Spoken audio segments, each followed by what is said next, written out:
नमस्कार दोस्तों, हमारे चैनल में आपका स्वागत है।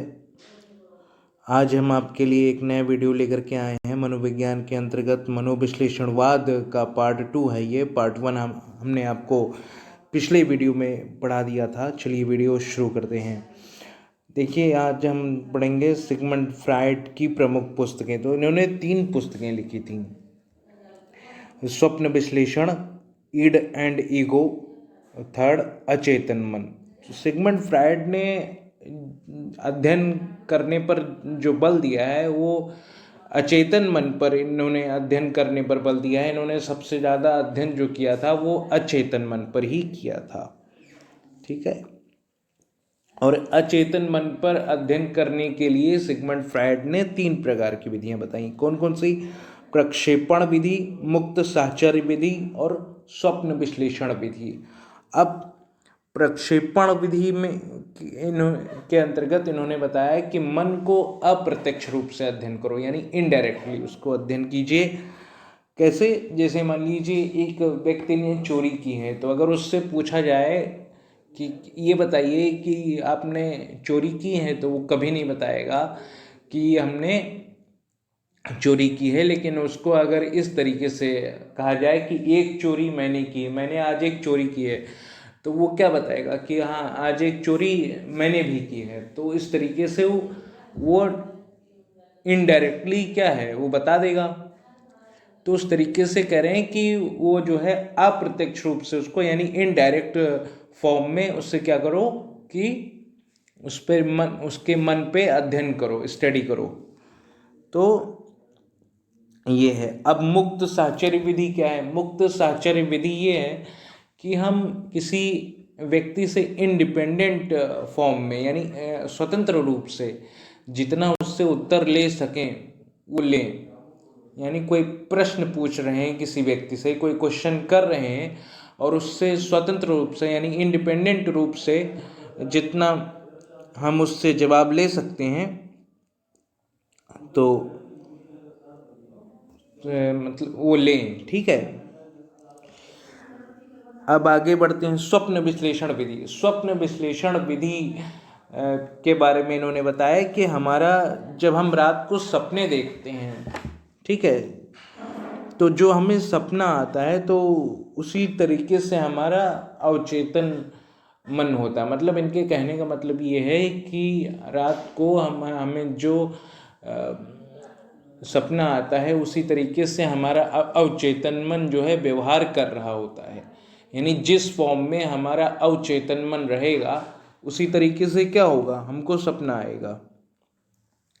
सिगमंड फ्रायड ने ये कहा कि अगर हम विद्यार्थी को क्रिएटिव बनाना चाह रहे हैं, यानी सृजनशील बनाना चाह रहे हैं, और उसको एक अधिगमशील यानी उसको एक लर्नर बनाना चाह रहे हैं, उसको एक हम स्टूडेंट को, किसी भी स्टूडेंट को अगर हम एक लर्नर के फॉर्म में और एक क्रिएटिव, उसको क्रिएटिव बनाना चाह रहे हैं, तो उसको क्या करना होगा? उसके हमको जो है अचेतन मन को क्या करना होगा? उसको एक्टिव करना पड़ेगा, उसके अचेतन मन को डेवलप करना पड़ेगा। ठीक है।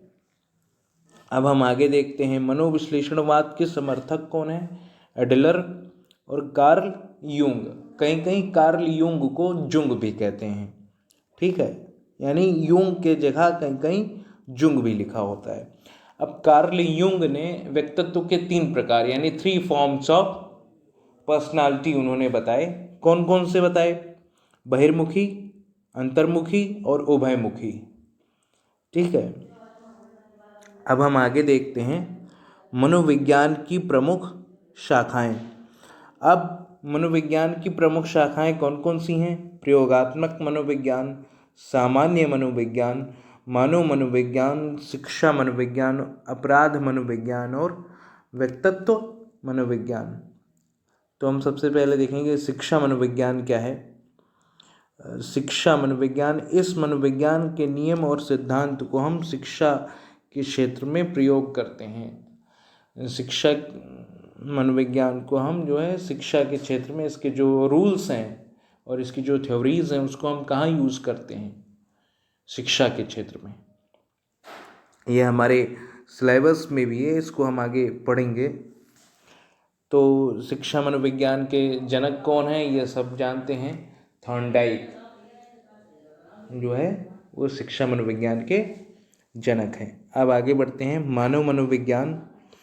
तो मानव मनोविज्ञान में क्या किया जाएगा? मानव मनोविज्ञान में जो है मनुष्य के व्यवहार का हम उसको जिस तरह यानी ह्यूमन जिस तरीके से बिहेवियर करता है, यानी हम ह्यूमन बिहेवियर की क्या करते हैं? स्टडी करते हैं मानव मनोविज्ञान में। अब मनोविज्ञान के अंतर्गत बाल मनोविज्ञान यानी चाइल्ड साइकोलॉजी और किशोर मनोविज्ञान और प्रौढ़ मनोविज्ञान भी आते हैं। ठीक है, चाइल्ड साइकोलॉजी हमारा सब्जेक्ट भी है ना। अब बाल मनोविज्ञान के अंतर्गत 0 से 12 वर्ष की अवस्था आती है, किशोर मनोविज्ञान के अंतर्गत 13 से 18 वर्ष की अवस्था आती है और प्रौढ़ मनोविज्ञान के अंतर्गत 19 वर्ष से ऊपर की अवस्था आती है। अब हम बात करते हैं पशु मनोविज्ञान की। पशु मनोविज्ञान में हम पशुओं के सामान्य और असामान्य व्यवहार की तुलना किससे करते हैं? मनुष्य के सामान्य और असामान्य व्यवहार से करते हैं। ठीक है, तो इसलिए इसको क्या कहा जाता है? पशु मनोविज्ञान को तुलनात्मक मनोविज्ञान भी कहते हैं। क्या कहते हैं? तुलनात्मक मनोविज्ञान भी कहते हैं।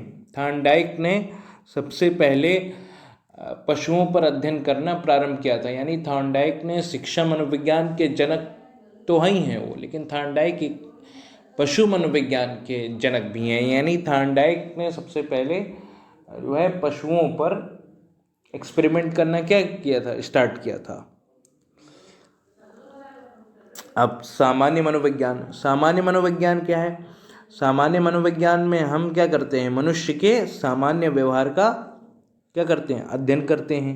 किसका अध्ययन करते हैं? मनुष्य के सामान्य व्यवहार का। ठीक है, असामान्य व्यवहार में मनुष्य के असामान्य व्यवहार का हम अध्ययन करते हैं। अब बात आती है प्रयोगात्मक मनोविज्ञान की। प्रयोगात्मक मनोविज्ञान के जनक कौन हैं? हम जानते हैं विलियम उंट हैं, क्योंकि इन्होंने ही जर्मनी के लिपजिग शहर में 1879 में क्या किया था?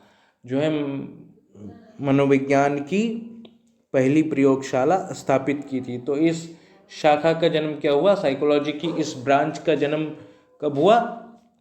1879 में, क्योंकि इसके जनक कौन है? विलियम उंट ने। उन्होंने ही पहली जो है प्रयोगशाला जर्मनी के लिपजिग शहर में स्थापित की थी। अब आगे बढ़ते हैं परा मनोविज्ञान। तो जिस ज्ञान की प्राप्ति हमें क्या हो? इंद्रियों के द्वारा ना हो पाए, यानी जो हमारी जो 5 इंद्रियां हैं उसके द्वारा ना हो पाए, उसको क्या बोलते हैं? परा मनोविज्ञान। उस ज्ञान को क्या बोलते हैं? परा ज्ञान बोलते हैं। परा मनोविज्ञान क्यों नाम दिया गया इसका? परा मनोविज्ञान इसका नाम इसलिए दिया गया क्योंकि जो ज्ञान इन इंद्रियों के परे हो उसको क्या कहेंगे? अतीन्द्रिय ज्ञान। यानी जो ज्ञान इस इंद्रियों के परे हो उसको क्या बोलेंगे? तो परा मनोविज्ञान, उस ज्ञान को परा ज्ञान बोलेंगे। तो परा ज्ञान जिसके अंतर्गत, परा ज्ञान जो है उसका अध्ययन जिस मनोविज्ञान की शाखा के अंतर्गत किया जाता है उसको क्या बोलेंगे? परा मनोविज्ञान बोलेंगे। ठीक है, तो जैसे आत्मा और परमात्मा, इन सब का अध्ययन जो है किसके अंतर्गत करते हैं? परा मनोविज्ञान का अंतर्गत। अब हम जानते हैं कि मनोविज्ञान क्या है। मनोविज्ञान जो है दर्शन शास्त्र का एक अंग है। ठीक है, हमारे दर्शन शास्त्र में क्या किया जाता है? इन्हीं सारी चीज़ों का अध्ययन किया जाता है। तो जैसे कि अगर इन सब का जो है इसमें जिक्र हो रहा है तो सीधी सी बात है, क्योंकि मनोविज्ञान में भी इसका जिक्र होगा और दर्शन शास्त्र में भी इसका जिक्र होगा, क्योंकि मनोविज्ञान कहाँ से निकला है?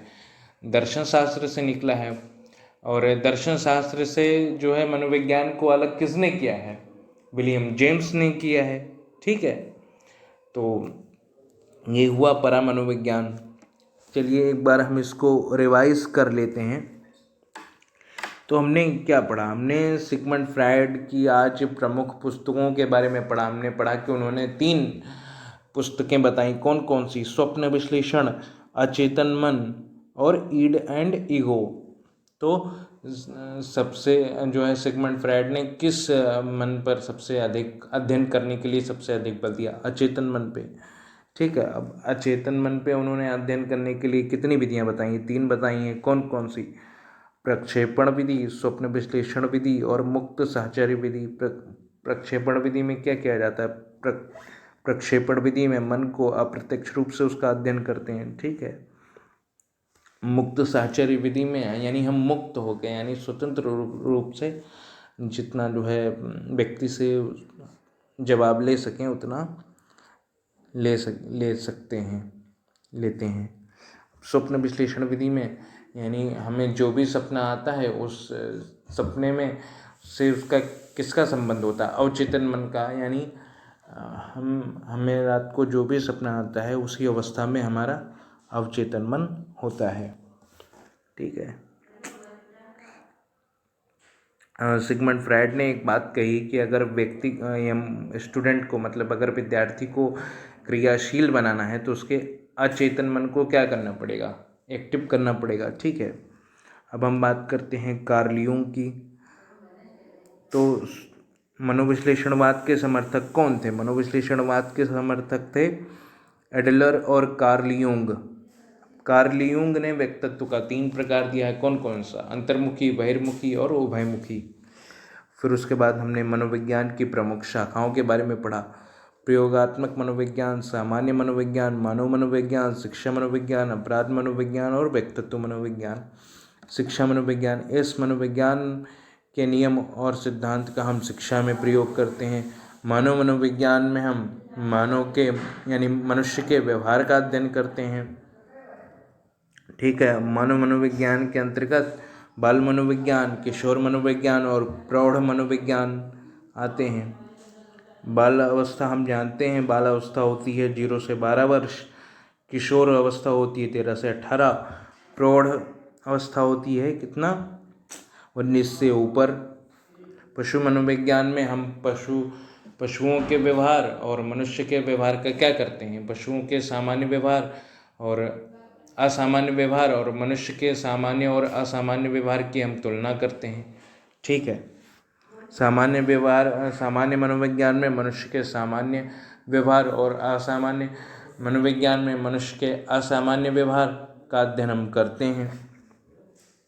प्रयोगात्मक मनोविज्ञान हम जानते ही हैं, जो है इसके जनक जो है विलियम वुंट हैं। उन्होंने 1879 में जर्मनी के लिप्जिग शहर में अपनी प्रथम प्रयोगशाला स्थापित की थी। तभी से जो है प्रयोगात्मक मनोविज्ञान की शुरुआत हुई।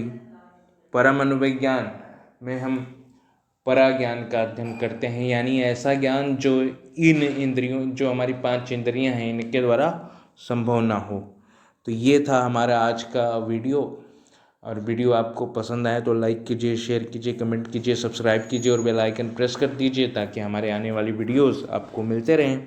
मिलेंगे आपसे फिर किसी नए वीडियो में, तब तक के लिए नमस्कार।